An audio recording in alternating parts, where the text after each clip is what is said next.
for coming to Feed My Starving Children's 2025 Spring Gala. We are so excited to have you here with us this evening. Feel free to find those seats. Say hello to those friends. Thank you so much for coming tonight. We are so excited to have you. I want you to just take a moment. Look around this room. It is full of individuals that have a passion similar to yours. Take a moment and feel that energy and that excitement for what is happening this evening. It's one of my favorite events that we have with Feed My Starving Children because it's not often that you are in a room full of individuals that share a common vision and a shared mission to feed God's kids. And that's what we're going to do tonight. Maybe some of you have come and you had a desire to feed an entire family for a year. Maybe others of you came and you had this passion to feed an entire classroom. And maybe there are some of you who had this passion and desire to feed an entire village. I'm here to tell you that because we are together, we get to dream even bigger. And I'm here to tell you that I believe that we can do all of those things together here tonight. Are you excited to do that with us? Yes.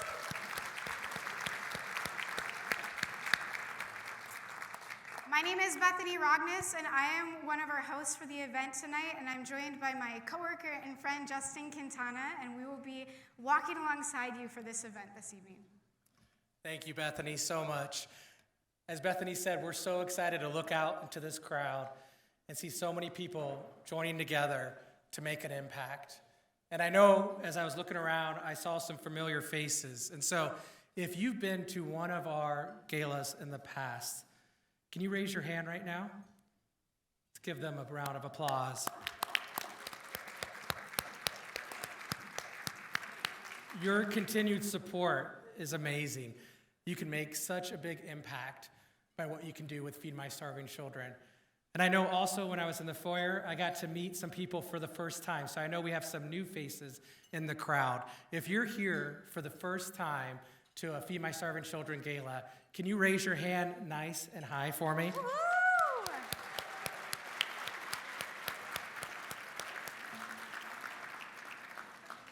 I'm so excited for you all to start your journey and to see the impact that you can make. Each one of you is a blessing, and we want to start the evening off making sure that we come to God to ask for the blessing of this night and this program you're about to enjoy and the meal you're about to enjoy. So if you can join me in prayer now. Lord, thank you. Thank you for bringing us together tonight with a shared heart to serve children and families around the world. We're grateful for every volunteer, every staff member, every donor, every partner who helps us turn compassion into action. We ask your blessing for this evening. May it inspire generosity, unity, and purpose. Let the funds raised tonight bring hope and nourishment to those who need it the most. Lord, we also thank you for the meal before us right now. Bless the hands that prepared it, and may it strengthen and nourish us as we work together for this vital cause. Lord, use everything we do tonight for your good, far beyond what we could ever imagine. In Jesus' name, amen. Amen. Thank you so much, Justin. I just want to take a moment to thank a few key individuals and groups within the room tonight. First of all is our presenting sponsors that we have with us this evening. I just want to thank Now Foods and the Nick and Karen Zaccoli family for the partnerships that you've done, and many other sponsors that have set us up with a firm foundation for this event. Now, this next group of individuals I really am so excited about. These are groups of people who have a passion to rally their local community to partner with FMSC, and it's called our Mobile Pack Hosts. These people have such a passion for their local community and the global community combined. And what they do is they do a whole lot of prayer and planning to get our equipment on the road to their communities. They fundraise, they gather volunteers, and they pack meals right in their local communities. And I will tell you, being on those events, it is incredible to be a part of them. So what I would like to ask is, if you are one of our mobile pack hosts, will you please stand tonight? I would love to see, where are you at, my mobile pack hosts? Let's give them a round of applause. It's an incredible thing that you do. Thank you so much.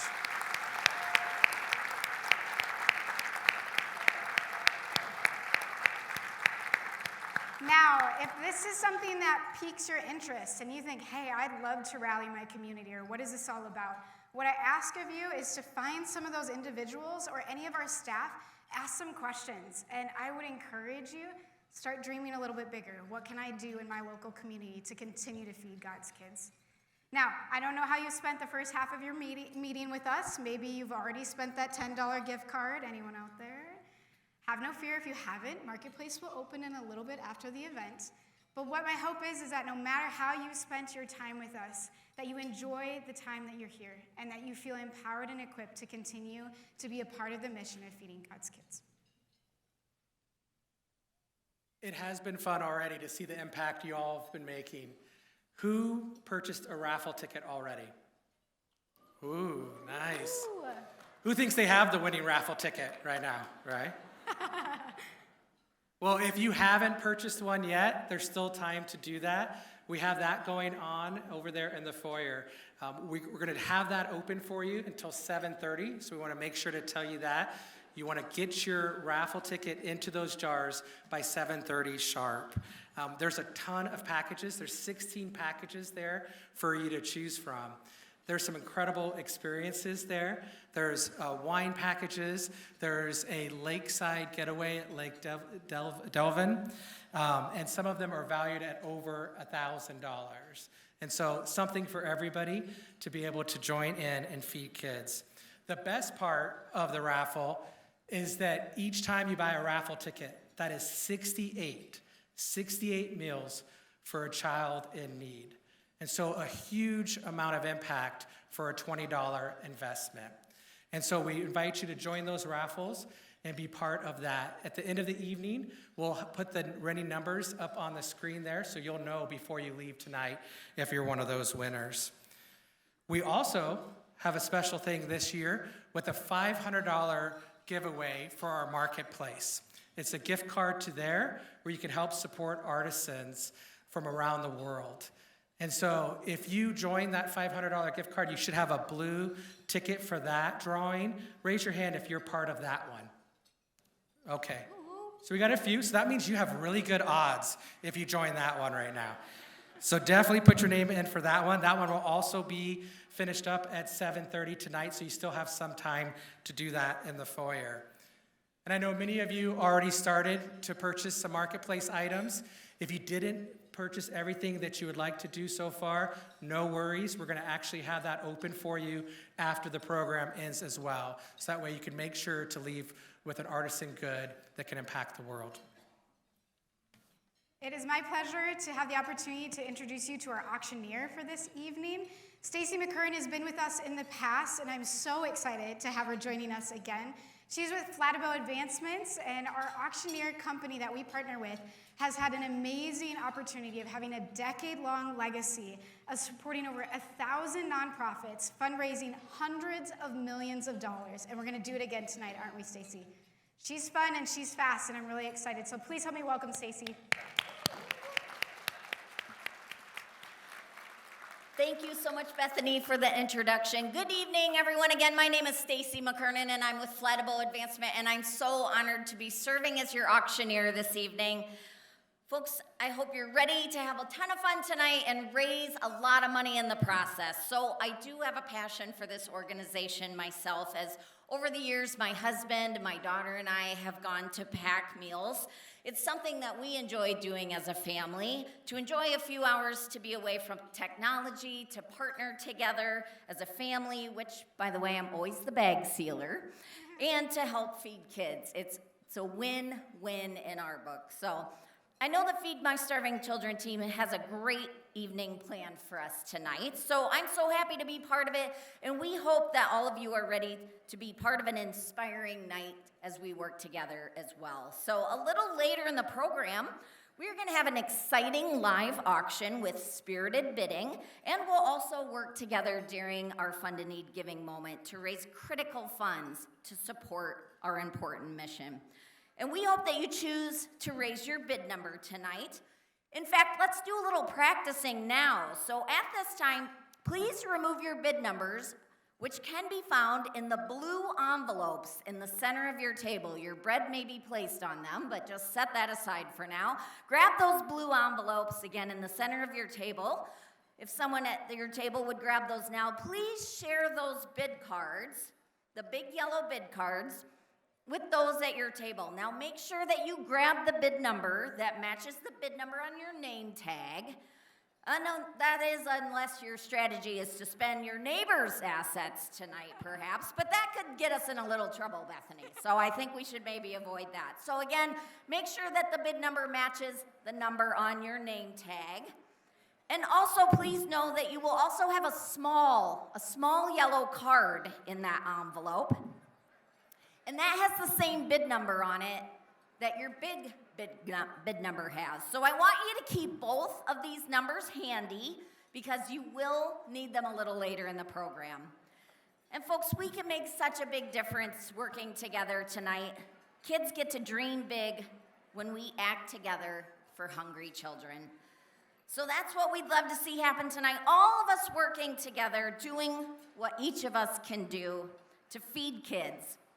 Enjoy the evening, folks. I'll be back a little later in the program, but for now, back to you, Bethany. All right, at this time, we are going to enjoy our meal and the fellowship of those at your table. Maybe share some of your dreams of how you are wanting to inspire your local community and the community around the world. We'll be back up in a little bit to continue on with our presentation for tonight.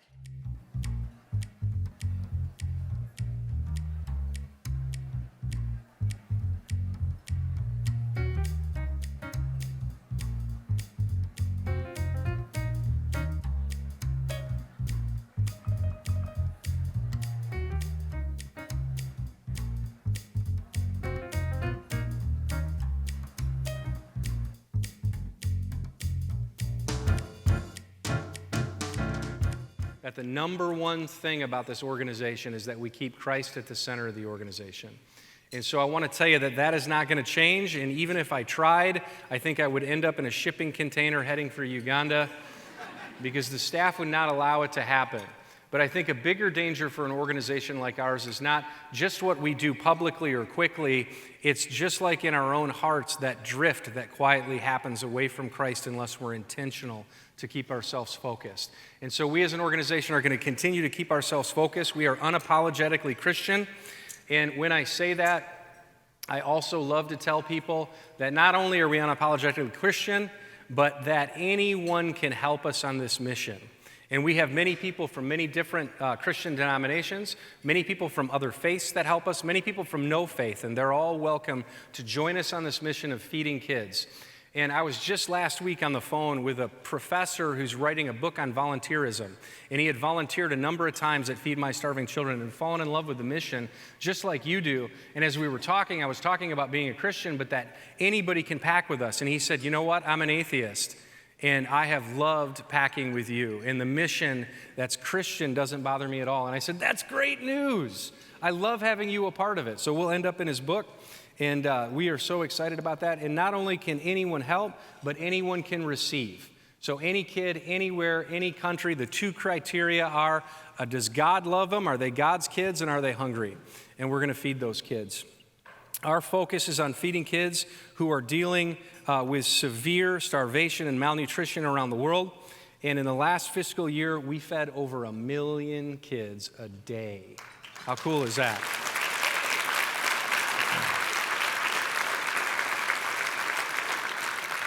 And when I say we, I don't mean we FMSC, I don't mean Mark Crea, I don't mean our staff or our buildings or our mobile packs. I mean our volunteers. I mean everybody who rolled up their sleeves and put a hairnet on, everybody who gave $1 across the country.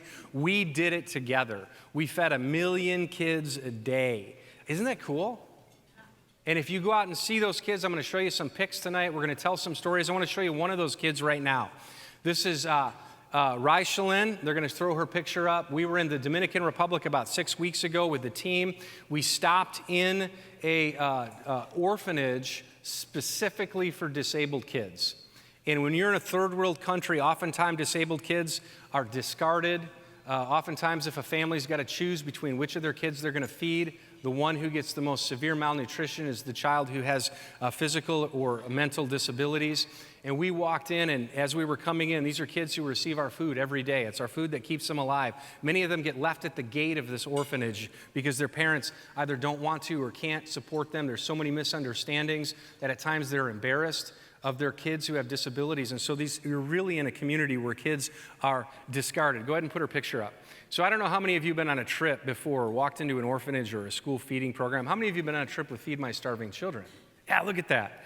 And you know when you walk in and you look across the room and you make eye contact with that kid right away, or when you get off the bus, there's a kid that comes up and grabs your hand, and all of a sudden that's your kid for the day. Anybody experienced that before? Yeah, for sure. So she makes eye contact with me and she reaches out from her wheelchair. And I walked over, I mean, she was so locked on me, and I fell on my knees in front of her. Go ahead and put the picture up. And I'm telling you, it felt like I was there for a half an hour. It was probably more like 10 to 15 minutes, sitting in front of her wheelchair, and she's touching my face, and she's touching my beard, and she's just continually touching me. And she's repeating several phrases over and over and over again. And I'm embarrassed to tell you, as the CEO of FMSC, my Spanish is terrible. And I have no idea what she's saying to me. And I'm just saying, God loves you, and we're so glad to be here, and it's so nice to meet you. And she's touching my face for a long time, and somebody comes up and says, do you know what she's saying to you? And I said, no. And she said, she's saying, take me home with you. I can do the laundry. Take me home with you. I'll do anything you want. And when Jesus talks about the least of these, or when in James it tells us that religion that's pure and faultless is to look after orphans and widows in their distress, I'm going to tell you there's no more literal answer to that scripture than what we do when we feed one of these kids. And I walked away thinking, if it was just this one of 1 million, it's worth everything we do to show this kid the love of Christ and to give her the food and to look after orphans and widows in their distress. But there's so many more than that. I want to show you how we do it. We do it through manna packs. So many of you have packed with us. We do a special formula designed to help kids with severe malnutrition and starvation around the world, designed by scientists. We have a number of formulas. The most used formulas are manna pack rice. This is rice, it's soy, it's vitamins, and it's dried vegetables. These foods are packed by volunteers in 8 of our sites across the world, soon to be 9 across the country. How many of you are most affiliated with a packing site? Maybe here at Aurora, Libertyville, or Schaumburg. Yeah. How many of you pack in our mobile pack sites? Anybody really connected with mobile packs? We saw some of our hosts. Yeah, there's a multiple different ways that we pack. We've done 158 mobile pack events across the country in the last year. How cool is that? And we're adding 40 to 50 every year. It's growing as we spread out across the state and more people catch the vision of what we're trying to do. And then the food gets shipped, and it gets shipped to 85 to 95 partner organizations around the world. Over 100 different countries get our food. And what I love when you go around the world, we were just in Uganda with John Paul. You're going to hear from him in a few minutes. As we go around the world and you see all of the missions that our food's a part of. Some people have said to me before, well, all Feed My Starving Children does is feed, and then you leave. And I'm like, nothing could be further from the truth when you get out in the mission and you see what's happening with our food in so many different places. Not only in 100 different countries with 90 different partners, but our partners have partners. And those partners sometimes have partners. We were in Uganda last week at what we call a distribution depot. And our partner there has a container that they're able to pay for and ship. And while we were there in the morning, different partners were coming up all morning long, to take the food. And these were people who aren't partners of ours, they're partners of partners. And we're meeting people who run deaf schools, who run schools way up in the bush, people who are working with kids with disabilities, people who are working with senior citizens or hospitals. I'm telling you, any mission that you can think of around the world that moves your heart, we're a part of it. We're providing the food, which is often the foundation for that program as it happens in that community. It's so cool to see. We're seeing sex trafficking victims get fed. We're seeing families reunited. We're seeing education programs, evangelism programs, hospital programs. We're seeing so many different programs that our food supports around the world. We estimate it's in 1,500 different feeding programs around the world at any given time that our food is active. How cool is that? Some of them really big. Here's a picture of some kids from Kiryandongo refugee camp. We were just there a few weeks ago. Over 30,000 kids are eating manna pack in the refugee camp. Over 150,000 people coming from Sudan and South Sudan pushing down into this refugee camp. 30,000 kids a day are eating our food in the schools.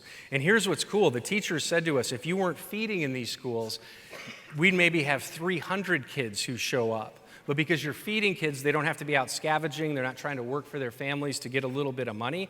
But we're feeding these kids so they're getting an education. They're learning English. Think about these kids who have been displaced from their countries. Many of them, their parents are dead. They've come down with big groups, and they're just trying to survive. They're getting fed. They're getting a first-rate education. Here's what the teacher said to us. They said the government is so confused because the kids in the refugee camps are getting better test scores than the kids in the general public because they're getting better nutrition. So at one point, Mark Ria told me the story, at one point, the government said, we screwed up. We accidentally sent the better teachers to the refugee camp. So they moved all the teachers out of the camp, out of the settlement, and moved just other teachers in, and the kids still did great. And so they started to realize it was the nutrition. So I'm in there, and I'm watching these kids, and I've got this feeling if you're a person of faith, or not a person of faith, it's really cool, and we can take these kids and we can see them get educated and they're learning English. They can break generational systems of loss. They can start to find hope for their families in the future, but there's still something a little bit missing. And this kid comes up to me, and his name is Kayak. And these kids, if you've been on a trip with us, you know they are all over you as soon as you're there. And especially if you have light skin like I do, they are touching you the whole time, right? So you got to have the wet wipes with you, because it's just they're eating with their hands. And in the refugee camp, if you don't have a bowl that you brought from home, you've got to come up like this or find a piece of cardboard you can put the food on. You'd be amazed how many of these kids eat half the food, and the rest of it they pack up and they stick in their pockets to take home to the rest of the family. This is the only meal they're going to get that day. It might be the only time they eat all week when they're with us. And this kid, Kayak, comes up, and he's got this little scrap of paper. And he walks up to me, and he just wants me to read what he's written because he's learning English. And this little, I got a picture of him right there. Isn't he cute? His friends all wanted to get in the camera too. And the little piece of paper that he's got says, the fear of God is the beginning of wisdom. And I asked our host, because in America, if you're in a school, man, the separation of church and state, you could never do that. He goes, oh, we don't have that here. He said if a teacher's a Christian and they want to use the Bible to teach kids English, they're going to just do that all day long. And it was the coolest thing because I'm looking at this kid and I'm thinking, you have escaped one of the hardest situations in the world. And not only are we feeding you and we're giving you nutrition so your brain's developing, but you're getting an education and you're learning English and you're figuring out how you can change the trajectory of your family. But then you're finding Christ in your heart and you're getting taught about God's word. How cool is that? And I'm looking at this kid and I'm thinking, it's really hard to create sustainable projects inside a refugee settlement, and I'm looking at this kid and I'm thinking, that is a one-man sustainability project right there. That's a kid who's going to go on and change the world. And there's 30,000 others of them all around him. So anybody who says you just feed and leave, no way. There is some really cool things that are happening around the world. I also do it in some small areas. Here's a picture of Pastor Edison. We ran into them in the Dominican Republic. Pastor Edison and his wife Nancy are missionaries from Haiti to the Dominican Republic. Can you imagine that? It's hard enough for us to even be missionaries from America to another country, but they went from Haiti to work in the nation of Dominican Republic. In this fiscal year, we're projecting that we are going to give our partners 384 million meals. That's what we promised. Now, there's a gap in there. We've promised 384 million. Our partners have asked for 550 million. 384 is what we believe we can do, and so we make that promise. We step out in faith, not when there's not even $1 in the bank yet, because we really believe that sustainability, to create sustainability for them, they need to know that they can count on us, and we know we can count on you to step up when the need comes. And then in addition to that, we also support just over 2,200 artisans and the people who support them around the world. You saw the marketplace when you came in with all the items that you could buy. Those items are made by people in the countries where we serve.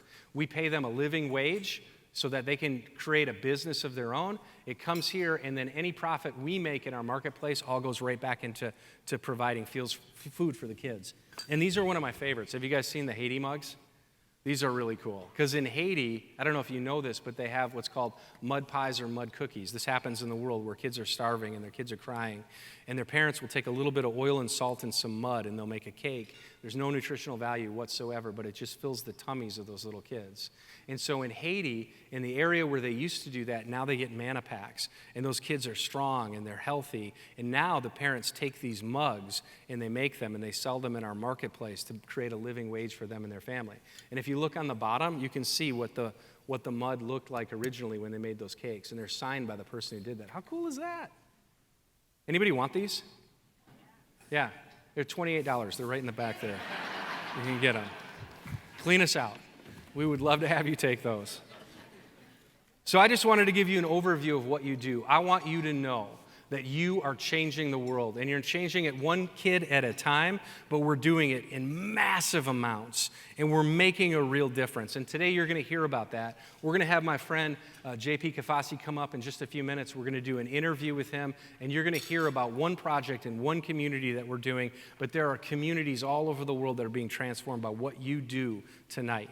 What you do tonight matters. This isn't a transactional time. What we do, we dig in deep. And many of you in this room have stood with us, not just for years, but for decades, to make a difference, because you believe in the sustainable difference that we make, not just in kids' lives, but in whole families and communities, and ultimately in countries. And I would love, for those of you who haven't been on a trip with us, to find a time to take. I wish we could take everybody, because if you did it, if you sat in front of a kid like Kayak or Rachelyn, you would go, I'll do anything I can to help these kids. So, Bethany, tell us what's next. Yes, I am very excited. This next piece that we're going to be talking about is a little bit deeper on the layers of talking a little bit more about the not just feed and leave concept, but the idea of long-term sustainable development projects that we are involved in. There are currently 4 going on around the world that FMSC has been working in. Tonight we're going to focus on one of those projects. It's in the region of Nkwanya, Uganda, where we are working on a long-term sustainable project where we stay for about 3 to 5 years in those communities. We partner with our local partners in that space. They develop a local committee in that community, and then that committee begins to have conversations. Those conversations revolve around what are the livelihood initiatives that we can insert into these spaces to start to expand and strengthen our platforms. And here's where FMSC comes in. We firmly believe that food is the foundational platform for them to build off of and start dreaming from. If they are hungry and their basic essentials are not there first, they cannot start dreaming about those bigger pictures. And so what we're going to do now is we're going to insert just a little video about the Nkwanya project, and then after that you're going to see a live interview happen with our partner on the ground, IGF, and he's going to talk with JJ a little bit more about what is going on within that project, how has it evolved over the past couple of years, and dig a little bit deeper in how powerful food is as that foundational piece. So let's take a look at this video.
All right.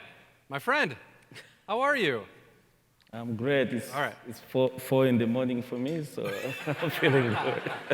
That's good. All right. It can be a little intimidating up here with these folks from New York. So everybody, let's hear it for John Paul for joining us all the way from Uganda. Thank you. So I want you folks out there, before we get started, to know something about John Paul, and I want John Paul to know something about you. You go by JP, but it seems a little weird to have JP and JJ up here. So soon we'll get Bobo up here, and I don't know what it's going to be. So, John Paul, I want you to know something. We're going to talk about the depth of the ministry that you already do in Uganda, because you've already been doing programming there for decades with the organization that you're with, and now you helping us with this new program in Nkwanya.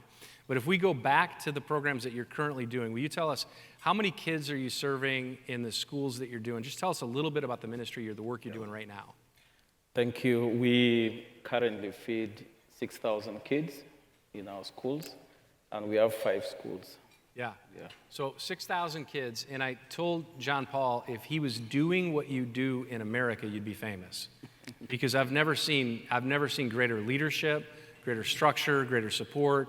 The way that you have really scratched this program out of nothing, and the way that you lead is truly remarkable. And not just in schools, but you're doing tech schools. You're teaching kids for the future. Tell us just a little bit about that, the future. Yeah, we have 6,000 kids that we feed daily in our program, and Manapak means the world to us. And I just want to share this because, in a community where children sometimes eat 1 meal a day, and sometimes they go 3 days without food, providing feeding daily in our schools is making, a huge difference. And we have more than just primary school. We have nursery schools as well. We have a technical school where we provide skills training for young adults in carpentry, tailoring, and construction. We have community churches in the community. We do clean water projects. We have an FM radio station that reaches 1 million listeners in the region, and we use it for community education. The radio goes into Southern Sudan. But the most special program for us is the feeding program. And the cost of hunger in Uganda is quite high. In Uganda, according to UNICEF, 186 children die every day from hunger-related complications. That is a huge number. Yeah. And Manapak is making a huge difference. Currently in Uganda, 7 out of 10 girls who start primary education drop out before completion. Mm-hmm. And the reason these girls don't get opportunity to study is either forced early marriages because of poverty, the parents marry them off to men, but also we have situations where because of long distance to school, the boys are released to go to school while their sisters are left home to cook for their brothers. By providing meals in the school, we are freeing the girls to now attend school. And in our 5 schools, we have more girls enrolled right now than boys. But there's even more outcomes. You talked earlier about the effect of undernutrition in the brain development of children. Yeah. Undernutrition causes irreversible damage in the brains of children. And we have 91 schools in our community. And the schools that we run have been leading in academics, leading in music, dance, and drama, leading in athletics for the last 6 years. Yeah. And in academics, we have been the best. And when you were around, I saw the photo up there, when you visited last month, we had over 50 trophies, and we just brought a few to celebrate in the assembly. All these are some of the outcomes of Manapak feeding. We are not just addressing hunger, we are also addressing undernutrition, and the outcomes are amazing in the lives of our children. Yeah, because sometimes when we think about food insecurity, like here in America, we don't realize what food devastation looks like in Uganda. I mean, some of the areas that we went through and visited, there's no food. Absolutely nothing. And one of the things that was, well, if you guys can throw that picture up again, because it shows when we were visiting with you guys, and we pulled up to the gate, and I didn't really know what to expect. But you had, how many kids did you have there that day? 2,000 in one assembly. 2,000 kids in one assembly. and they're dancing and they're singing and they're cheering and they're so excited to meet the Wazungus, Absolutely. the white guys. Muzungu is a Swahili word for white person. Yeah, and I mean, they just swarm you. There's a picture of kids with red shirts on, if you guys can find that one. These kids were so thrilled to get these trophies, because that's a big deal, beating other kids in other schools, because they have the nutrition, but even the brain power to do really well at school. Absolutely. I mean, we address the challenges of hunger, but the biggest issue is undernutrition. Yeah, And a child may be able to eat cassava or sorghum for a whole month. And you look at the child, he's not starving, but the brain of the child is not developing. And the benefit we have from Mana Pack is that it's packed with nutrition. The child gets the carbohydrates, the vegetables, the protein in the soy, the vitamins. And when we just started, our children were the worst performing in the region. Now in Kitgum district, we have been the top performing school for 6 years. that's cool. So these are just amazing outcomes that we get. But the kids love Mana Pack. Yeah, We had an assembly like the one you attended, and we were introducing our staff. When we introduced the teachers, there was a bit of hand clap. We introduced the nurses, a small hand clap. The moment we introduced the cooks, everyone screamed and shouted. And food is serious business. And Mana Pack means the world to us. yeah. A funny story that you and I had, because I didn't want to serve the food, because everything was a photo op. Like, let's get the guy from Feed My Starving Children to serve the food. And I'm like, just feed the kids. I know. And it took you like 20 minutes to get me to go down there, because I'm like, just feed the poor kids. Because when I started scooping it, then the cooks all stood around looking at me like I was doing it wrong. You were doing it wrong. Yeah, I know. I Which is mean- why I didn't want to do it. These children, they eat one meal a day. Yeah, and I was thinking, just give them a little bit. These are little kids, but they eat one meal a day. I mean, they want, and a lot of them are taking it home. There were like 3 lines, and JJ was in the middle line. So the way he was serving, kids on his line started moving to the other lines. Because the portion he was giving, was like less than half what they usually get. I mean, one meal a day, you want to make the most of your plate of Mana Pack, Yeah, So whatever. we did the photo op, and we had to remove him from. I was being a good sorry. steward, is what I was trying to be. So you've got obviously a lot of time on your hands. Yeah. So during this process of doing all this amazing work, you felt you could partner with Feed My Starving Children to do something. We call them sustainability projects, digging deeper into a certain community. And you picked Nkwanya. And tell us about that. Why Nkwanya? Tell us about that community. I mean, we already overwhelmed with over 5,000 kids, schools feeding them, and the need in the community was huge.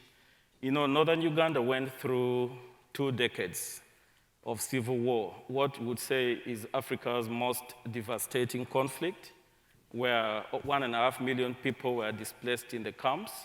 Over 30,000 children were abducted and forced to become child soldiers, and an entire community was brought on its knees. Economic activity was completely destroyed. There was no agricultural production, and social services like education, healthcare was completely destroyed. The war ended, and people started to rebuild their lives. And when most of the NGOs left after the war, Non-government organizations. non-government organizations, the burden remained on us to provide most of the needs. Now, the community of Nkwanya, northern Uganda, where we are from, the Acholi sub-region, is the poorest region in Uganda, especially from the effect of the war I just talked about. Now, Nkwanya village is the poorest region in the poor community of Acholi. This is a village of about 6,000 people, and they lived in the hills, and the nearest hospital or school is more than 10 miles away. And it is into this community that we saw the real need. Children had no access to education. The community was facing acute starvation. There was no access to clean water. The little water they fetch from the well is purely for cooking or for drinking, and it wasn't clean water. And when FMSC reached out to us and offered to help support a desperate community, We took them to 3 different villages, and the entire team said, Nakwanya is where we want to help, because this is what you call the poorest of the poor. And it was a community. Uganda got independence from British in 1962, but Nakwanya as a community have never had a school or a hospital ever since our country got independence. Yeah, and there's nothing. Zero. I mean, when we drove out there, how far is it off the main road to get to? 2-hour drive 2 hours through, into the bush. Yeah. into the bush. I mean, you're on a dirt road, Yeah. huge potholes. It's really hard if a truck's coming. Now, you can make it in 2 hours. How long would it take me? So we pay money in America to skydive or jump out of planes. If you really want a thrill, go ride down a dirt path with JP, because it was terrifying. No. Yeah. It was a very normal drive. Yeah, so Chicago seems fine to him. The funny part was we had Junior with us. Junior, I think so many people know Junior. Junior, stand up really quick. Junior's the head of our international programs.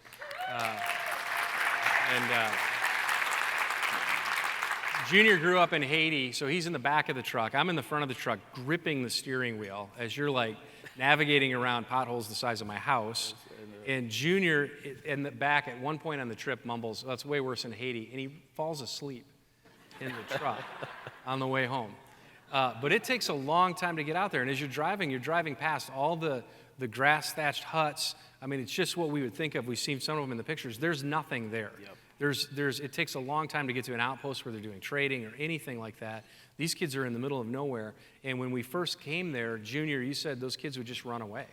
Like they would see you and just run away. And they were just not socialized at all. When we showed up there this time, after being there for 3 years, these kids were celebrating. They were dancing. They were singing. Their moms and dads were there. They looked so beautiful. Tell me what this project consists of. What's happened since we've done this project? FMSC, in partnership with FTH and IGF, we entered into that community 4 years ago. When we arrived, there was total hopelessness. There were no social services, 6,000 people who had given up on life. They felt like the government didn't care about them, the humanitarian organizations had left, and there was no hope. And we immediately responded with a 40-foot container, of food. So we drove the container from Mombasa Port in Kenya all the way to Nakwanya, and FMSC paid for the container. So in the middle of the bush, we just dropped the container packed with Manapak rice. Yeah. And people walked in from their villages and lined up and received the first distribution of food. Food was the entry point. We needed to give them the energy and the motivation and encouragement to begin. So we distributed Manapak rice into the community. We got the community leaders to be elected by the local community themselves. And it was one of the most challenging experiences because it's a very patriarchal community, and women are not recognized as leaders in that community. And one thing, we had to put our foot down and insist that among the leaders they're electing, we need at least 3 women representatives. And we did that. We succeeded. 10 people were elected, 3 were women. And it is this local project committee that determined what the needs of the community were, and FMSC responded. So we started with food distribution because there was severe and acute hunger. What followed was a church. Feed the Hungry helped us to construct a church in the community. There was cases of witchcraft, abuse of girls, young girls, defilement, violence on women, and alcohol abuse. The church was planted. Community members started coming to church, giving their life to Christ, especially the young people and the women. And the next thing, we saw that distribution of food would not be sustainable. How long will we continue feeding the community? So the members identified agriculture initiatives that they felt they could do, and we supported households to do agriculture. We gave them hoes, we gave them cassava cuttings, seeds for sorghum and beans, and they started growing their own food. They also formed themselves in groups, and FMSC supported them to do beekeeping. I carried some of the honey that they harvested, I came with it. They disturbed me a bit entering USA. Yeah, how'd you get through customs with that? I had to go through secondary processing to bring the honey in. But the community are now producing their own honey and selling it to earn an income. Now, we had not planned to start a school. And yet the biggest need for the community was education for their children. So 3 months later, 400 kids turned up in the compound and demanding for education. And we had no classrooms, we had no school. So community members volunteered and started teaching the children under the tree. And after some few months, they gathered together and built what you're seeing up there. They built that by A hand. grass-thatched classroom building. It has very weak walls. When Mark visited, he practically had to crawl, to get into the classroom. The hunger for education was so strong that community members mobilized themselves and built 4 temporary classrooms so that the children can start a school. Wow. And I thank God that this year, FMSC helped us, and we have built, for the first time in the history of this community, 4 permanent classrooms, as you can see,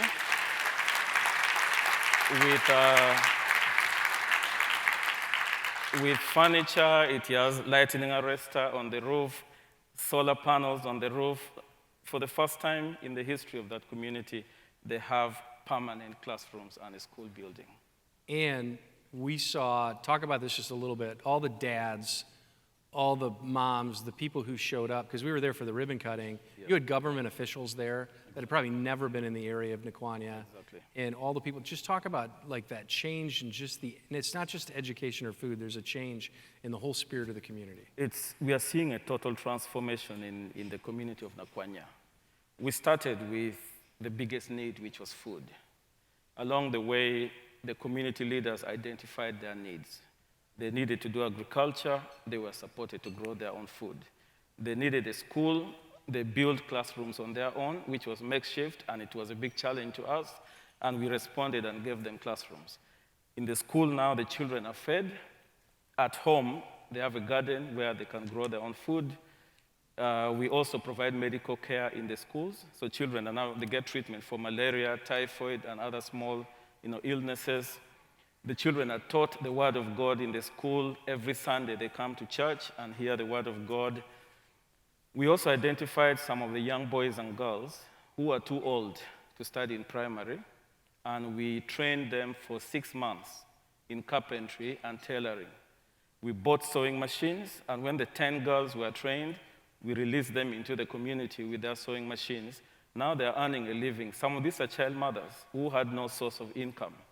And when we opened the school in April, in your presence, we are witnessing a real transformation. When we just started, when Junior came, if you would come to greet the children, they would all run away. Yeah. None of the children would even want to talk to you. And it was worse when they see a white person. They wouldn't even touch you. But the last time when JJ was there, he was taking selfies with the little kids. He was kneeling and hugging them.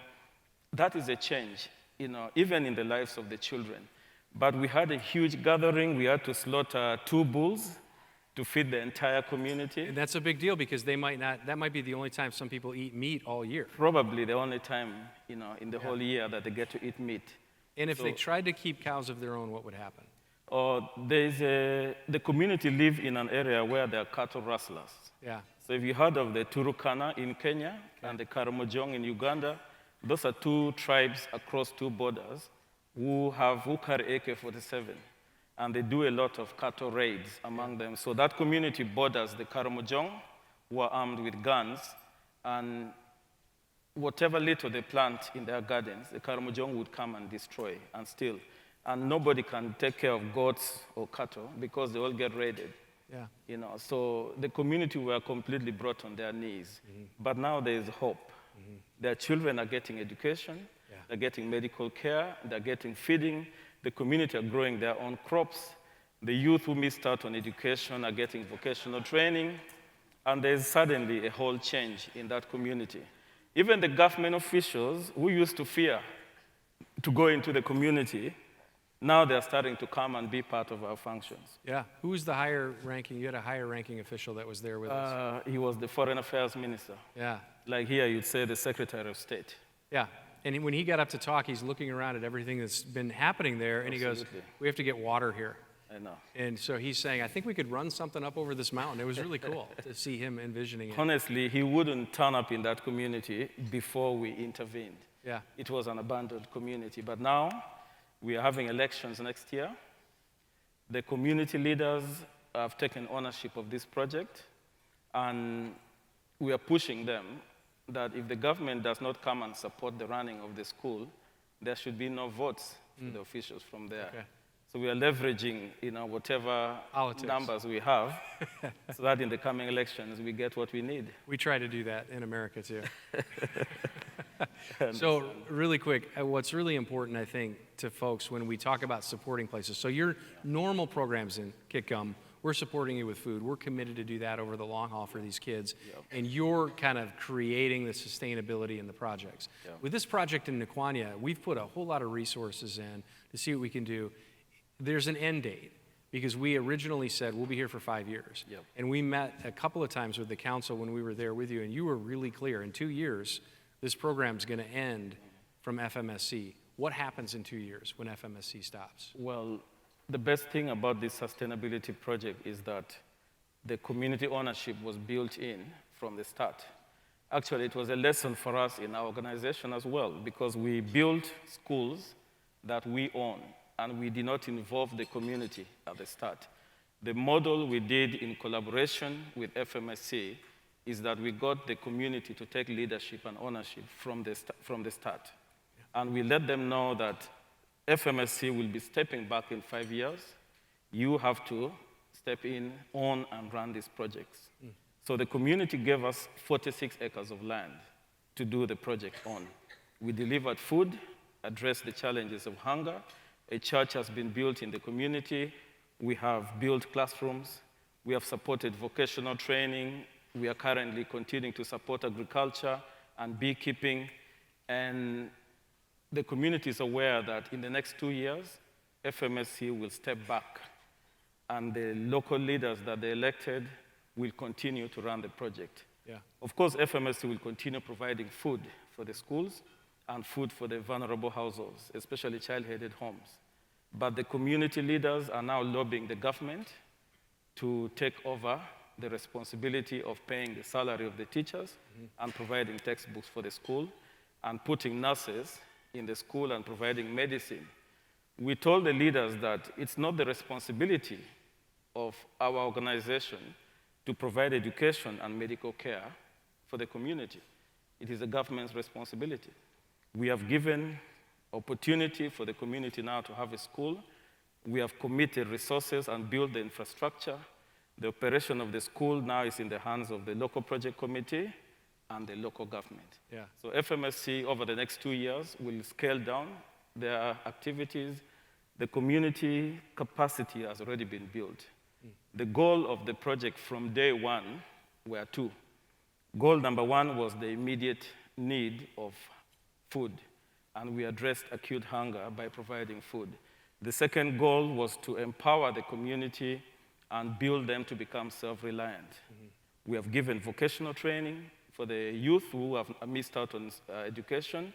We built a school, there's a clinic, there's a church, we have agriculture projects running, we have beekeeping projects running. These are all projects that are owned by members of the community and supporting households. And as FMSC steps back, we are moving towards ensuring that the original plan and the goal is achieved. Very cool. So the community can stand on its own when we move on to something else. We've built their capacity to stand on their own.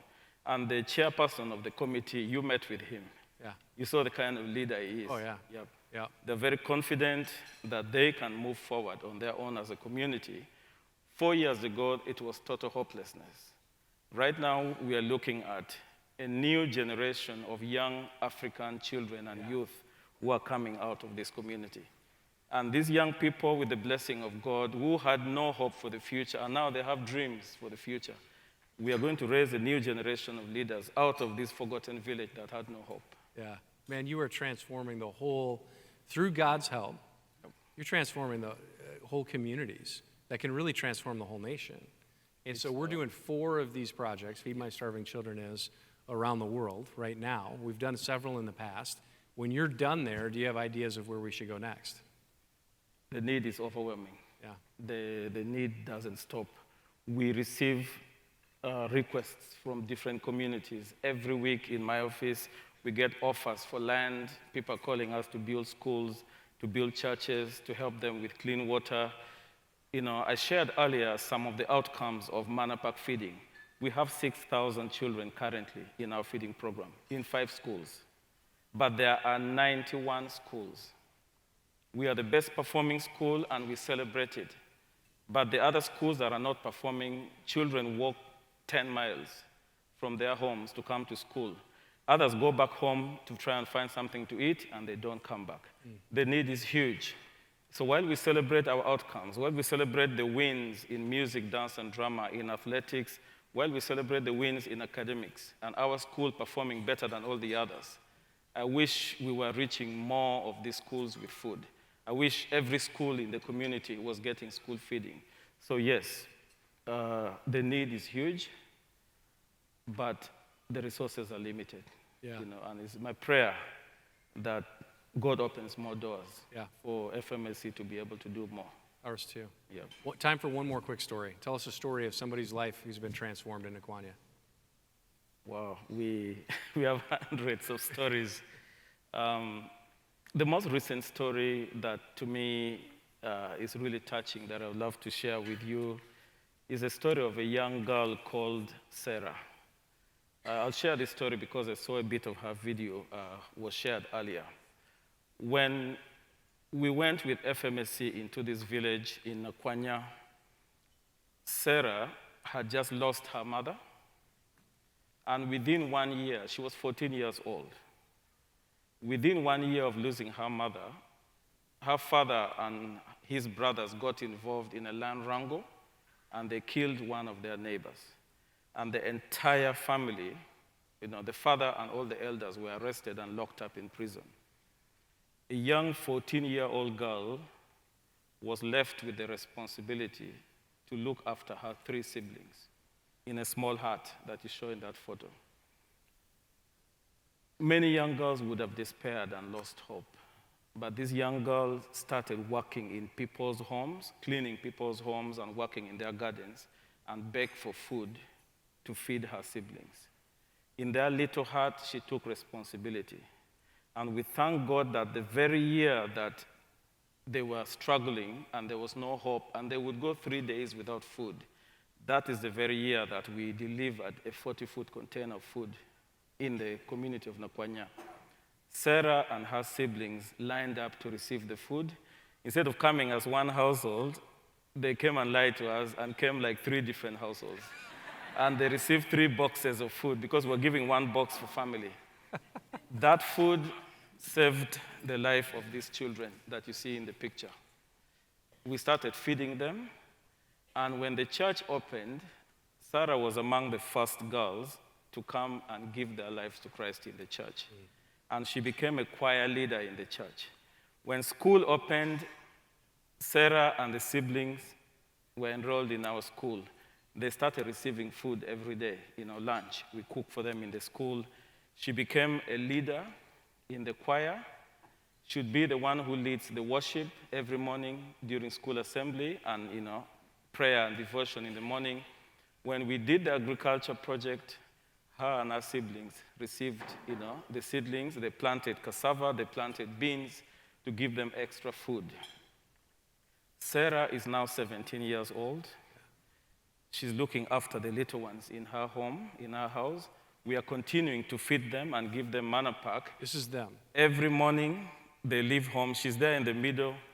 A 14-year-old girl showed so much courage and resilience and leadership in a home where there was total hopelessness.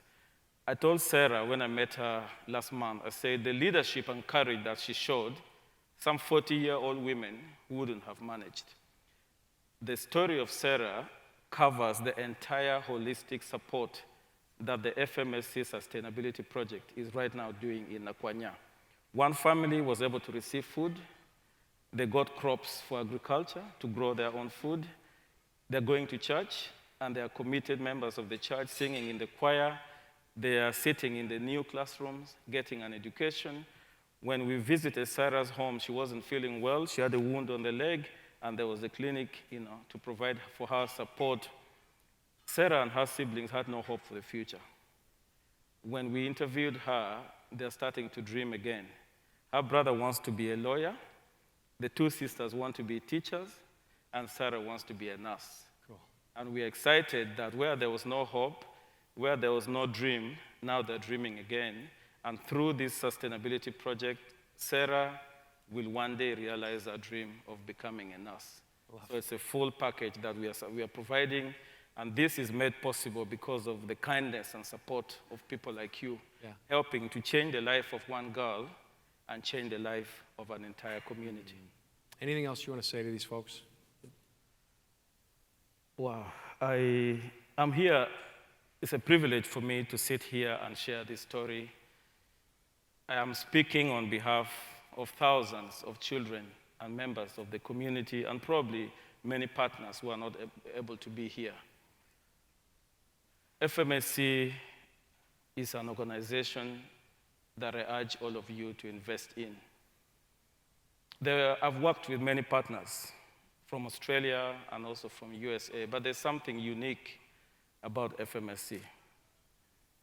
The one and most important thing that we value as a partner is that Christ is at the center of everything that FMSC does. And this is an organization that is very strong in relationship. At breakfast, I shared with you yesterday how the strength of relationship, the respect we as partners, even as far as Kitgum in northern Uganda, receive from FMSC is something that really encourages us. We are respected as partners. We are encouraged as partners. And something that assures me every time I come for the Partners Conference, and I really thank Junior for doing this, FMSC always gives us assurance that we are not leaving you. We are committed to you. That is something which is very unique. Number 3, I talked earlier about undernutrition. True, there's a severe challenge of hunger around the world. But the unique thing about FMSC is the kind of innovation that this organization puts in developing a food like Manapak. We receive this food packed with nutrition, and we can store it for over a year. You can take this food into the most remote community in the village, and it can sit in a hut for 3-6 months, and it's still good to eat. And this food is packed with nutrition that is helping not just to build the body of our children, but also build their minds. It's this kind of innovation that makes this organization unique. But the thing I love the most about this organization is the urgency and commitment to address hunger. Hunger is a serious issue. I know we've talked about how you go beyond feeding kids to empowering communities. But let me talk about Africa generally. 57% of all child mortality in Africa is in Africa, and lack of food and hunger accounts for about half of the deaths of children under 5. The recent report that came out from World Food Program says a child dies every 10 seconds from hunger-related complications. Children are dying around the world because of hunger. Children are experiencing irreversible brain damage because of lack of nutrition. And FMSC is very committed. Your mission is very clear, and you're very determined to address this challenge. But I know FMSC does not do it on their own. They rely on donors and sponsors like you. I've been to one of the packing centers, and I was able to thank the staff. They are packing the food so happily. People are donating money and contributing. You don't even know the people that you're contributing this support for. The need for food is real. We have 5 schools, and we are top out of 91 schools in our district. More than 85 schools do not have the benefit. as you mentioned here, the demand for food and the request for food from you is almost double the capacity that you're able to provide. So I appeal to all of you. You don't know the children, you don't know the beneficiaries. I'm here to speak on their behalf. The first and most important thing I say to you on their behalf is thank you for sacrificing every dollar to make a difference. But I ask you to please do more. The need is real. I shared the story of Sarah. She's just one child-headed home out of more than 20 in our communities. We are not giving a handout in our community, we are giving a hand up. You give the child food, you empower them, they rise up on their own, they are resilient, and they realize their dreams, and we just create an opportunity for them. So I just want to say thank you for what you're already doing. Please do more. Don't just stop at giving, become ambassadors for FMSC. Help to spread the knowledge, help to share to other people who don't know about this organization. Let us save the lives of more children. That is what FMSC is doing. Wow. And I'm grateful. Wow, you were way off script, but we should just take an offering right now, because that was fantastic. Thank you. Let me speak on behalf of these people, because they don't get a chance to speak to you. You're going to be out there so people can say things to you. Thank you. And connect with you. You're thanking us, and I think I speak on behalf of everybody here. We're thanking you. You're doing the hard work. We are honored. Thank you.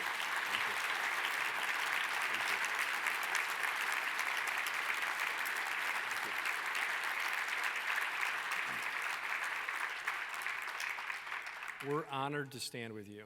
We're honored to support you. You are a great leader. You're doing an amazing work. I know it's hard. It gets hard. It gets tiring, doesn't it? So we're going to make a commitment. Not only are we going to continue to stand with you, but anybody in here willing to pray over the next year for JP and for his mission? We're going to stand with you in prayer. Thank you. We really believe in you. Thank you. Thank you.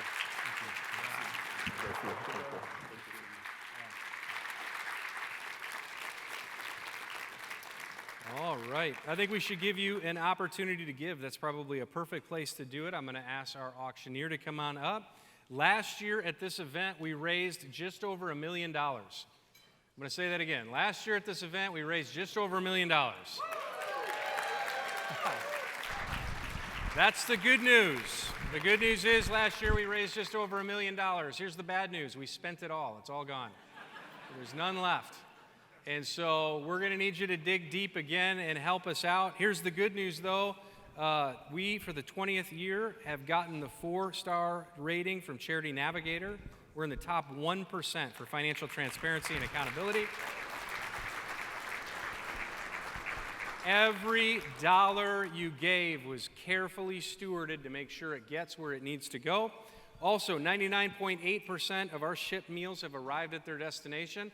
Mark Korea will tell you you can't ship things to Cleveland with that kind of accuracy, but God's hand is on our shipments, and they get where they need to be, in part because of Junior and Jordan's work on our DIPS team, our international programs team. Every dollar that you gave was wisely managed. And I just want to say one other thing. Our pillars here are feeding kids, feeding spirits, and empowering communities. And we've talked about feeding kids and we've talked about empowering communities. I want to talk about feeding spirits, because that's what happens here at home.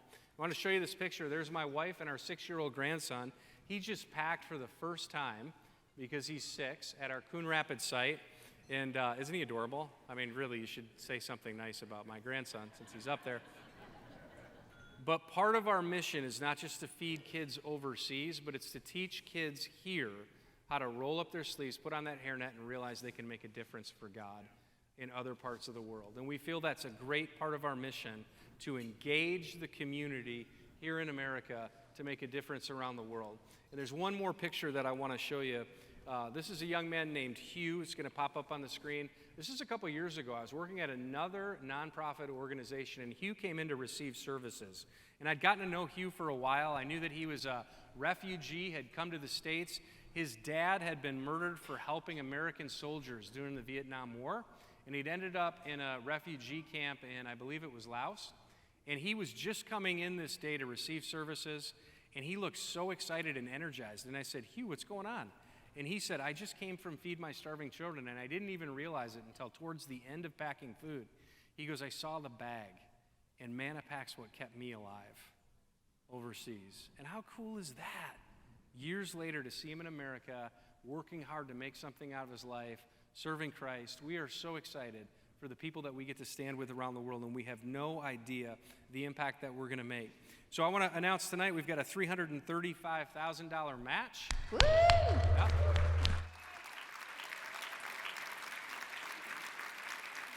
That match has come from a number of families here in the room, so I want you to get your bidder cards ready. We want to see what we can do. We want to make sure that we meet that match. Every dollar that you give tonight is going to be doubled, dollar to dollar, up to that $395. If you can't find your bidder card, just go ahead and grab your neighbors and hold that up. And you can do it. If you and your spouse are not sure, you can both bid. Just go ahead, and we're going to have a great time. Would you come and lead us?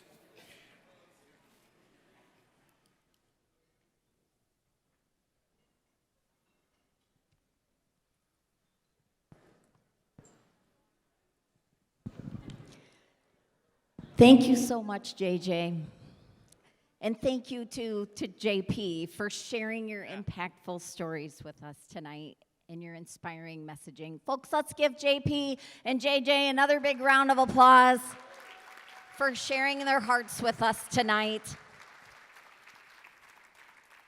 Folks, the stories you've heard tonight, we hope that you feel inspired, knowing that the impact you have by saying yes to hungry kids. And when you say yes to hungry kids, as you heard earlier from JP, you are making their dreams come alive.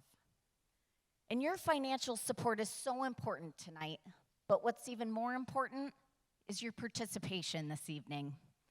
We'd love to see 100% participation as you consider giving at a level that is meaningful to you to feed as many kids as possible. Now, we ask that you raise your bid number high when you feel inspired to contribute at a specific giving level, and please keep it up until I say your number. And please note that the FMSC staff will move your pledge into your cart for you. We'll show you how to do with it with a how to check out video a little later, and it's very simple. There's only 3 easy steps, we promise. And later tonight, if you aren't raising your number at the time, you still have a job to do, and that is to applaud and encourage all those who are giving in the moment. And another reminder, as JJ mentioned, we have our incredible $335,000 matching gift, which means that every donation here tonight is going to be matched dollar for dollar up to that matching amount. So you want to make sure to double your impact tonight. Let's attempt to reach our match or hopefully even blow past that amount as our needs are great. So here we go, folks. Let's work together to say yes to feeding kids. Folks, our first giving level tonight is going to be $25,000, but because I don't want to limit your generosity here tonight, I want to open it up to all of you to ask, is there anyone here tonight who feels so inspired to provide a gift larger than $25,000? Anyone feel inspired? Just raise your bid number up. Maybe you want to give $30,000, maybe $50,000, perhaps even $100,000. Raise your number up if you feel so inspired. Who knows? Maybe somebody wants to give $1 million to us tonight, right, JJ? We would take it, absolutely. Feel free to blink if you'd like to give at a level larger than $25,000. No problem, folks. You can't blame an auctioneer for asking, right? All right. Well, folks, I open it up to all of you to ask if there's anyone here tonight ready to start us off to provide a generous gift of $25,000. $25,000 right here. Thank you, number 800800. Thank you so much for $25,000. We have another number 804804. Thank you for $25,000. 25,000. Wonderful. Anyone else at 25,000? 25,000. We are starting off strong here tonight. Folks, let's give both of those donors a big round of applause.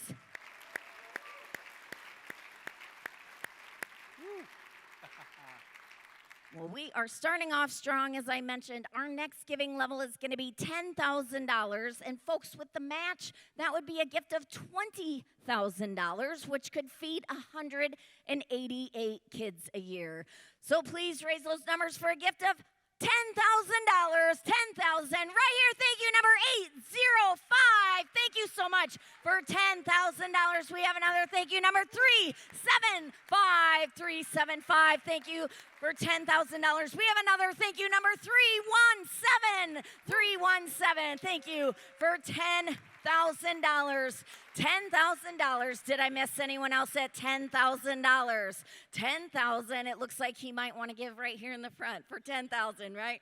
Our young donor. Okay, folks, we are doing a great job. Each amount is making a difference. Our next pledge amount is going to be $5,000, and $5,000 can provide 47 kids to be fed for a full year. So join me for a gift of $5,000. Who's ready? Thank you, number 802. Thank you so much. 802, number 809. Thank you. 809, number 191. Thank you so much. Number 801. Thank you. Number 466. Thank you so much. Number 475 for $5,000. Thank you. Number 299. Thank you. Number 471. Thank you. Keep that applause coming, folks. Number 136. Thank you so much. Number 491. Thank you. Number 347. Thank you. Number 545. Thank you. Number 187. Thank you. Number 170. Thank you. Number 100 for $5,000. Thank you, number 294 for $5,000. Wow. Well done. That was a great round. And number 382. Number 382. Thank you so much for $5,000. Wonderful, folks. We are making great things happen here tonight. Each and every gift that you are providing is so impactful. Thank you so much. We're moving on now to our next giving level, which is $2,500. So who's ready? Raise those numbers up for a gift of $2,500. $2,500 here. Thank you, number 346. Thank you, number 510. Thank you, number 420. Thank you, number 423. Thank you, number 468. Thank you, number 394. Thank you, number 411. Thank you, number 406. Thank you for $2,500. Great job. Great job. Folks, just think of the impact that each and every one of your gifts are making here tonight. It truly is making a difference. Next, we're moving on to our next giving level, which is $1,000. And with the match, that would be a $2,000 pledge, feeding 18 kids a year. We have someone starting us off at $1,000. Thank you, number 224. Thank you, number 528. Thank you, number 405. Thank you, number 523. Thank you, number 463. Thank you, number 400 and 502. Thank you, number 213 and 360. Thank you, number 383 and 413. Thank you, number 358 and 366. Thank you, number 363 and 180. Thank you, number 412 and 260. Thank you, number 433 and 518. Thank you, number 279 and 340 and 295 for $1,000. Great job, folks. Yeah. Woo. Cool. Great job. I started to count at that level and then I lost count, which is a good problem. Absolutely. Great work, folks. Each and every pledge here tonight is providing hope. So we appreciate that so very much.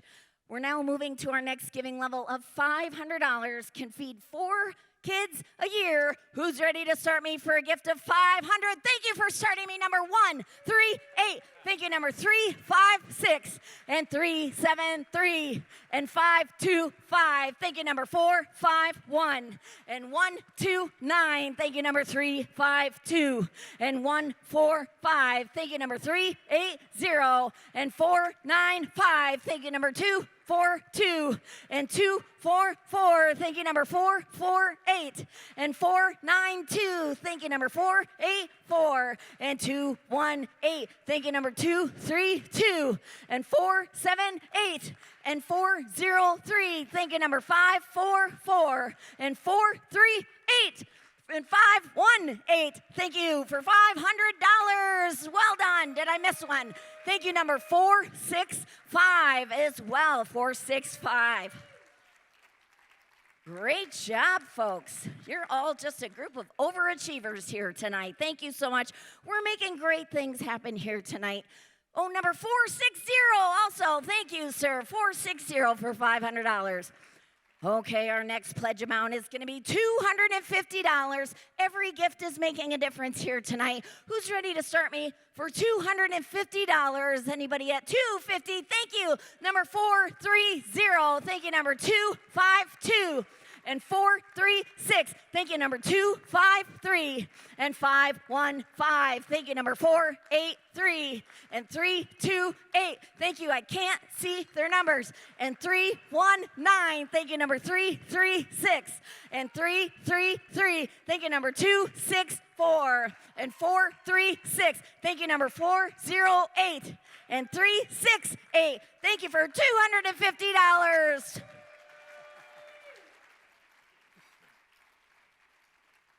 Great job, folks. Our last giving level, it's a very meaningful level for us. It's $106. And folks, $106 can feed a child for a full year. Now, we'd love to finish strong with this last giving level. And whether you've given, this is your opportunity to give for the first time, or if you have given earlier and you feel so inspired to give again, we hope that you are all inspired to give a final gift of $106. If you are able to help us feed a child for an entire year, this is a great opportunity for us. And don't forget, your $106 gift will be matched as well. So you'll be feeding 2 children for an entire year. So to give at this level, folks, please just raise that small yellow card that you had when you got it out of the envelope.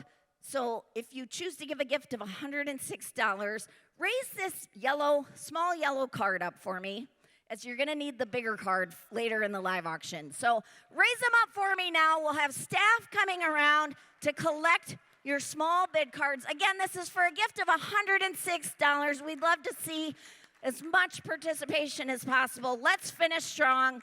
Again, raise those small cards high. Raise them high and proud for a gift of $106. We're so grateful again. Just think we have about 400 people in the room here tonight. If we could get a gift of $106, we could feed 400 kids for a year.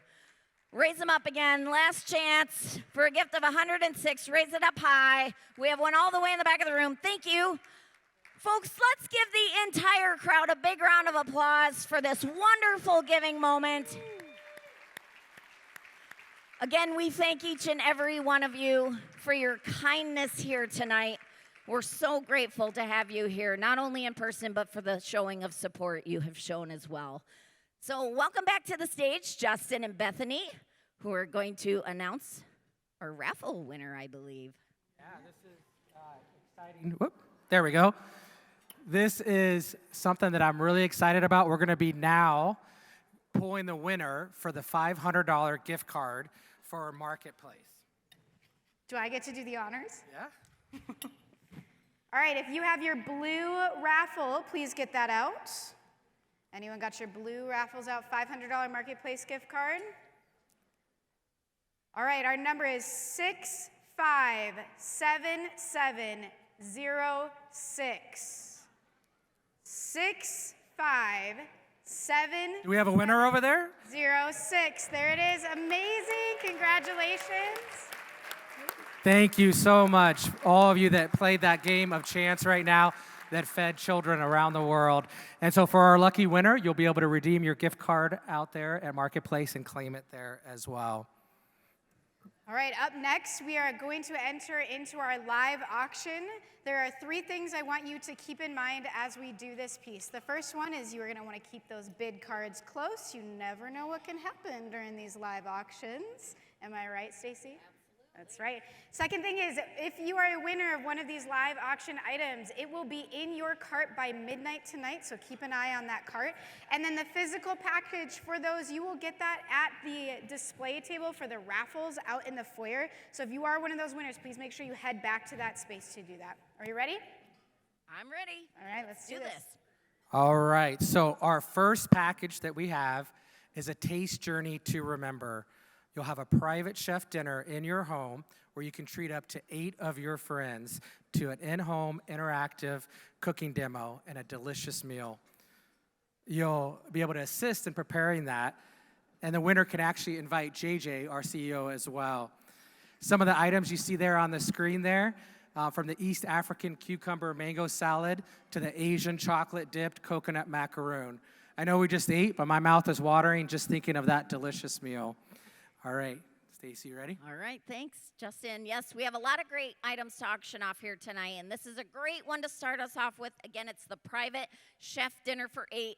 And folks, do remember that when you're bidding on these live auction items, it's a guilt-free way to get something for yourself, all while supporting others at the same time. So, folks, again, if you choose to bid on an item, just raise your bid number high so that I can see you. Here we go. We're going to start it low and let it go. Let's start this one off at $1,000. Do I have a $1,000 bid? We have 1,000 here. Thank you. Now 1,500. Would you go 15? Now bid by 15. We have $1,000 bid. Would you go 15? 1,500. Would you go 15? This would be a steal, folks, at 1,500. 1,500. We have $1,000 in. Would you go 15? Give me 1,250. Thank you. We have 1,250 bid. 1,250 here. And now 1,500. Would you go 15? She's in for 15. Now 1,750. Would you go 1,750? 1,750. Do we have a new bidder at 1,750? Yes, 1,750. We're at 1,750. Now $2,000. Would you go 2? Down bid by 2. Would you go 2? We have 1,750 bid. Would you go 2,000? $2,000. Now would you go 2,000? Thank you, folks. This is where you applaud. We are already at $2,000. We have 2,000 bid. Now 2,250. 2,250. Would you go 2,250? I've got you in at 2,000. Would you go 2,250? 2,250. I promise JJ will not be serving the food to you. You will get proper servings. Yes, they're in at 2,250. Thank you. Now back to you. 2,500. Would you go one more time at 25? 2,500 now. Would you give 25? They're in at 2,250. Would you go 2,500? 2,500. Would you go 2,500? 2,500. Don't worry about how much you're spending here tonight. We have people keeping track of that for you, okay? Would you go 2,500? They're in at 2,250. Would you go 25? $2,500. Last call, asking at $2,500. And I sold it to you. Congratulations for $2,250. Could I get the winning bid number, please? The winning bid number. 480. 480. Let's give them a big round of applause for starting us off in our live auction here tonight. Thank you so much. Awesome. All right, Bethany, what do we have up next? Well, before we say anything about our next one, I just want to thank, we have Chef Lynn in the house for this most recent package from My Plate to Yours. Chef Lynn, where are you at? Chef Lynn here? Where is she? She's somewhere, well. She's starting the meal for you already. He's cooking. Okay. We're going to just thank Chef Lynn for that generous donation. And up next, we have a missions trip to Guatemala. What's in that one, Justin? Yeah, for this one, it truly is a priceless experience. You'll be able to take a trip for 2 to Guatemala. You'll join CEO JJ Slag as part of the group to visit our food distribution partners and see firsthand the impact that our food makes. It's a 5-day, 4-night trip. Round trip airfare and accommodations for 2 are included, and the package is 100% tax deductible. Yeah, and folks, this is your chance to get up close and personal with FMSC, along with JJ in Guatemala. So again, air and lodging are included in this package. Let's raise some more money. Here we go. Somebody start me at $1,000. 1,000 where? Do I have a $1,000 bid? Thank you. 1,000 here. Now 1,500. Would you go 15? 1,500. Thank you. Now $2,000. Would you go 2? 2,000. Thank you. Now 2,500. Would you go 25? 2,500 now. Bid by 2,500. I have 2,000 in. Would you go 25? 2,500 in the back. Thank you. 2,500. And now $3,000. Would you go 3? They're in. Now 3,500. Thank you. 35. Now 4,000. Would you go 4? $4,000. Now would you give 4,000? $4,000. Don't lose it now. Would you go 4,000? They're in at 3,500. Thank you.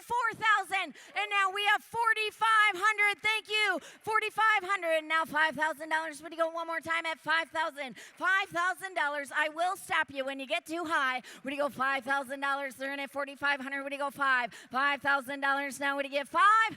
$5,000. One more time at $5,000. Ma'am, it's like checkers. It's your move. Would you go $5,000? $5,000. One more time at $5,000.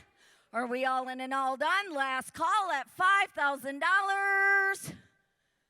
And I sold it to you in the back of the room. Congratulations for $4,500. Bid number 260. 260. Congratulations. All right, Bethany, item number 3. Item number 3 is an incredible stay in a Colorado home, 4 nights. This is a beautiful property in Evergreen, Colorado, 5 bedrooms, 5 bathrooms, sleeps up to 10 individuals, 9 if you bring me with. Perched on the upper reaches of Independence Mountain on 10 acres where you will be seeing a lot of different wildlife, having the opportunity to do some hiking and biking.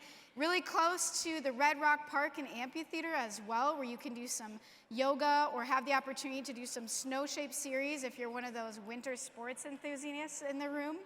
There are stunning features within this space where there's 3 decks that have 2 fire tables, an outdoor hot tub, and sunset and sunrise on both spaces. Can't beat that. Absolutely. Just look at those pictures, folks. That is Beautiful. incredible. This would be a wonderful chance to stay in this incredible Colorado home. It's a perfect getaway, again, for 4 nights, sleeping up to 10 people. And if you win it, you can feel great knowing that you are feeding kids at the same time. So here we go. We're going to sell it now. Let's start this one off at $2,000. $2,000. Where do I have $2,000 bid? And now 3. Would you go $3,000? I have $3,000 here. Now 4. Would you go 4? $4,000. I have $3,000 bid. Would you go 4,000? We have 4,000. And now 5. Would you go 5? $5,000. Now would you get 5,000? The bid is at 4,000. Would you get 5? 5,000. $5,000. Thank you. 5,000 is in. And now $6,000. She's in for 6, but sir, I'll take 7. 7,000. Would you go 7? I have 6,000 in. Would you go 7? 7,000 now. Bid by 7,000. Would you go 7,000? 6,000 is the bid. Would you go $7,000? 7,000. One more time at 7. 7,000. Give me 6,500. Anyone at 65? 6,500. I've got 6,000 in. Would you go 65? 6,500. Folks, don't let money stand between you and happiness. Would you go 6,500? 6,500. Anybody else at 6,500? Last call. Going once, going twice. Last call for 6,500. And I sold it your way. Congratulations for $6,000. Bid number 283. 283. Enjoy your trip to Colorado. Fantastic. All right, our next package that we have for this evening is another trip. It's to Eswatini for 2 individuals. You're going to join a group traveling to visit one of our distribution partners with our CEO. The trip is planned for October 6th to the 14th.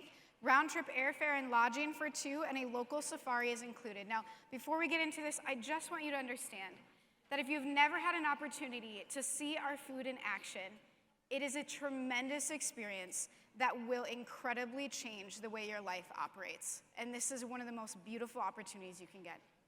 I just think, can you guys hear me? I just think you should understand this isn't just me and a trip with 2 of you. It's not just a romantic getaway for the 3 of us. So it sounds like it, but there's a whole group that's gonna go, and you're just part of the group, because that would be awkward. You get your own beds, right, JJ?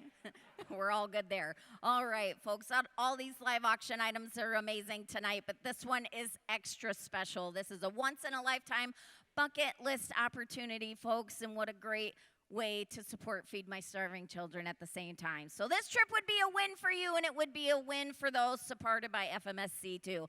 Let's start this one off, folks. Here we go. At $3,000. 3,000. Where do I have 3,000 in? Thank you. 3,000 here. Now 4. Would you go 4? $4,000 now. Would you get 4,000? $4,000. Would you get 4,000? I've got 3,000 bid. Would you go 4,000? 4,000. Thank you. We have 4,000. And now 5. They're in at 5,000. And now 6,000. Would you go 6? $6,000. Would you give 6,000? We have 5,000 in. Would you go 6? $6,000. One more time at 6,000. $6,000. Would you go 6,000? Thank you. $6,000 here. And now 7,000. Would you give 7? We have 6,000 in. Would you go 7,000? 7. And now 8. Would you go 8,000? $8,000, sir. Would you go 8,000? $8,000. It's only money. It'll grow back tomorrow, right? Would you go 8,000? $8,000. They're in at 7,000. Would you go 8,000? Would you like some encouragement from the crowd? He's in at 8,000. We've got 8,000. And now 9,000. Eric, are they back in at 9,000? We've got them at 8,000. Would you go 9? 9,000. They're in at 9. Yes. And now 10. $10,000. 10,000. Sir, your wife is still smiling. Or the woman next to you. I'm not sure. Yes, 10,000. They're in at 10,000. And now back to you at 11. $11,000. Would you give 11? $11,000. We'll give you some encouragement as well. Would you go one more time at 11? They're in at 11. And now $12,000. 12,000. Would you go one more time at 12,000? $12,000. You are wearing them out. Would you go 12,000? $12,000. You know that no motion is not good for your neck, right? Would you go one more time at $12,000? 12,000. Folks, do we think they should bid just one more time? Would you go $12,000? 12,000. It's easier to ask for forgiveness than permission. Would you go 12,000? 12,000. They're in at 11. Would you go 12? 12,000. Sir, you've run a really good race, but you're currently in second place. Would you go one more time at $12,000? Last moment of encouragement from the crowd. $12,000. And he's in. Oh, did he do it? Thank you so much. $12,000 here. $12,000. You know, we tell our kids that peer pressure's not good, right? But in a fundraising setting, it's not so bad. So we've got you in at $12,000. Thank you so much. Back to you at $13,000. Would you go one more time at 13? 13,000. Would you go 13? 13,000. Your only regret will be to lose it. Would you go 13,000? 13,000. Last call at 13. 13,000. And I have so much good news to share with you here tonight. I've got you in for the Eswatini trip for $12,000, but I have the opportunity to sell 2 of them if you would also take the second one for $12,000, and we can double our money right here. $12,000. They're in. Bid number 334. Congratulations for $12,000. Thank you so much. Number 137 for $12,000 as well. Yes. We just raised $24,000 on that one package, folks. Thank you so much to both of our winners. And thank you for getting each other there as well. That was fantastic. All right, Justin, that was fun. What do we have Oh, that was a ton of fun. up next? And this is our last package right now. And you'll see on the screen here, it truly is unbelievable. So you cheddar, get your bid cards ready. All right. Enough of the cheesy jokes. Let's talk about this amazing package. So you will be able to invite your circle to pack meals and then enjoy a gourmet version of the classic sandwich brought to you by our friends at Toasty Cheese Mobile Eatery. The package includes an exclusive packing session at any of our Illinois FMSC packing sites and food and beverage for 50 to 60 of your closest friends. All right, this is a fun item. So, folks, this is our last live auction item, but before I sell it, let's put our hands together and give a big round of applause to all of our very kind donors of these amazing packages we've had offered here tonight. And let's also give a thunderous round of applause to Justin and Bethany for being our wonderful MCs this evening. Thank you to you both. Again, this is our last live auction item, and it is a super fun one. Again, you get the Toasty Cheese food truck along with the packing session. So let's finish strong with this final package. Here we go. Who will give me $1,000 to start? $1,000 where? I have $1,000 bid. Thank you. Now 1,500. Would you go 15? 1,500. Would you give 15? I have $1,000 in. Would you go 1,500? 1,500. Thank you. 15. And now $2,000. They're in at 2. Now 2,500. Would you go 25? Now bid by 25. I have 2,000 in? Would he go 25? 2,500, would he go 2,500 down? Would he give 2,500? 2,500, would he go 25? You're in at 2,000, would he go 2,500? Give me 2,250, would he go one more time at 2,250? They're in, 2,250, now 2,500, 2,500, now 2,750, 2,750, would he go 2,750? 2,750, you can buy the new car next year, right? Would he go 2,750? 2,750 one more time. 2,750. 2,750. Remind me, how many people is this for again? It's 50 to 60 of your closest friends can have this amazing grilled cheese Or sandwich. you can invite us. Yeah, we could invite JJ for a nice romantic dinner. We would be happy to. One more time. 2,750. Thank you. Now $3,000. 3,000. Don't lose it now. Would you go 3,000? $3,000. Would you get three now? Three. Yes sir. Yes at 3,000. $3,000. Would you go 3,000? $3,000. Yes or no? I gotta go. 3,000. Final call. Asking at 3,000. And sir, I sold it your way. Congratulations for 2,750. Could I get the winning bid number, please? The winning bid number is, did we lose it? Sorry. 423. 423. Thank you so much. Folks, let's give the entire crowd a big round of applause for participating in the live auction here tonight. Thank you so much. Yeah. Back to you.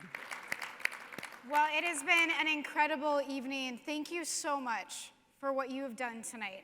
And I know that the ripple effects of the yeses that you have made are going to cascade out. Oftentimes we think about the problem of starvation around the world, and the tangible reality of the impact that has on children can leave us speechless. But what it does not leave us is actionless. And tonight you have taken action on something that is so difficult to surround ourselves with and really wrap words around the tragedies that we are experiencing in the world today. So thank you for leaning in with your actions. And if this is the beginning of your journey with us, I just encourage you that it is a one step of many that are coming for you. So a few reminders as we wrap up our event tonight. First of all is that Marketplace is going to open back up. So if you are friends with our $500 Marketplace winner, maybe you want to cluster around.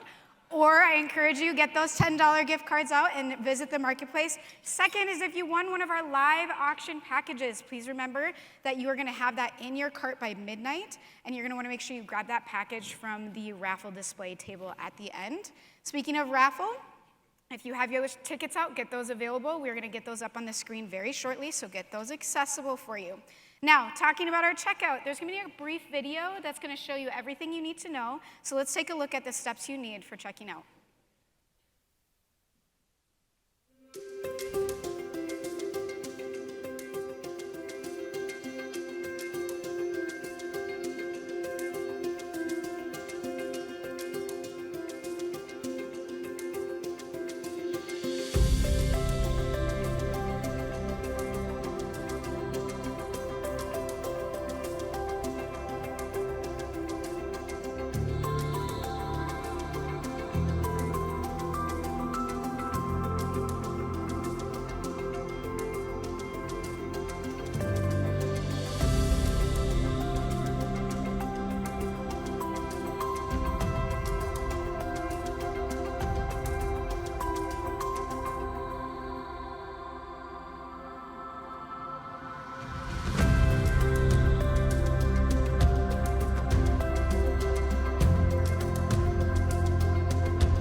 All right, that looks easy enough. If you have any questions, our staff will be available in the foyer to support you if you need additional support on your checkout.